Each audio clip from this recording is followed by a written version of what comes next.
morning, everybody. Welcome to Help the Helpers, and we're going to have Peter with us today.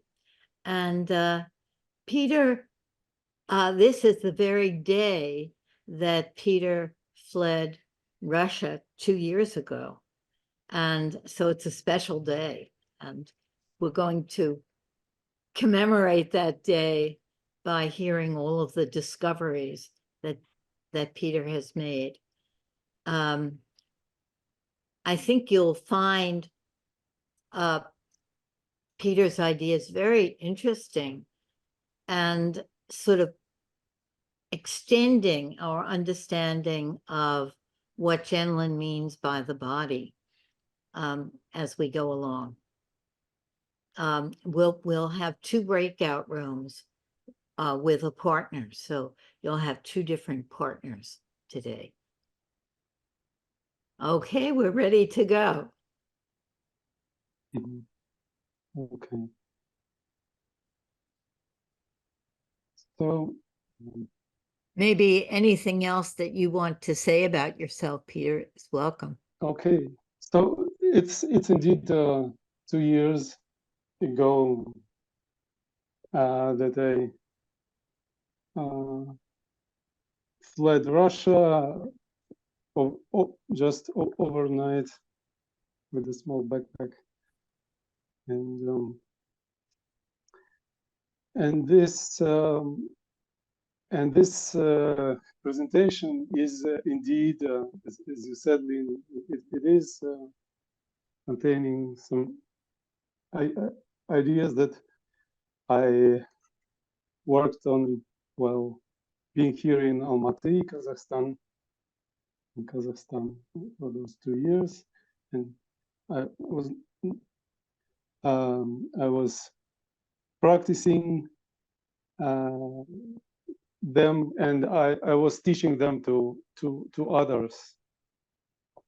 And what I mostly did were silent sessions, and silent. I call them remote offline sessions. And, let me just say that back to people so they can take it in. Remote applying sessions. Remote offline sessions. Offline, yeah. So it's remote, but it's also offline sessions, and you're communicating these ideas in this helping role. That's very interesting. Yep. Can you tell them what it means? Remote offline sessions? It means, well, remote means exactly that we are in different rooms, in different cities and continents sometimes. And offline means that it is not via anything digital, including an internet connection, that the work is happening. So although there can be a connection, so we can talk over the connection, or in many cases not talk. For instance,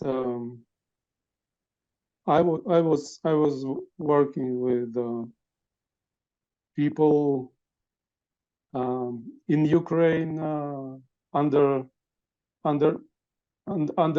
during the bombardment, and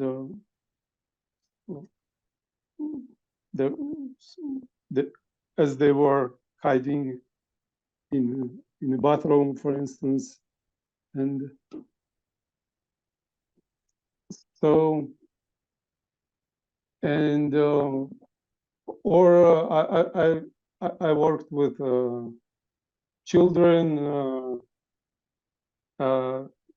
who became non-communicative, that were in when their mothers didn't know what to do with them, how to calm them down, for instance.